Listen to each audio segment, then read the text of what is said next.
Gawa tayo ng escabeche sauce. Unahin natin yung bawang, pag-isa. Isunod natin yung loya.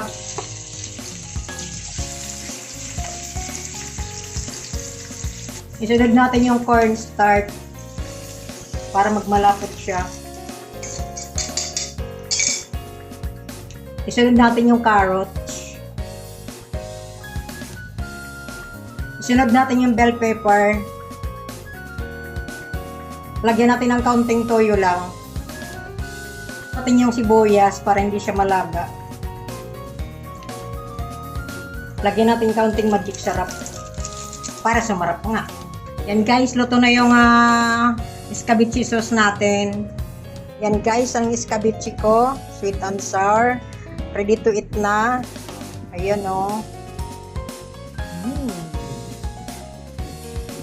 Yan.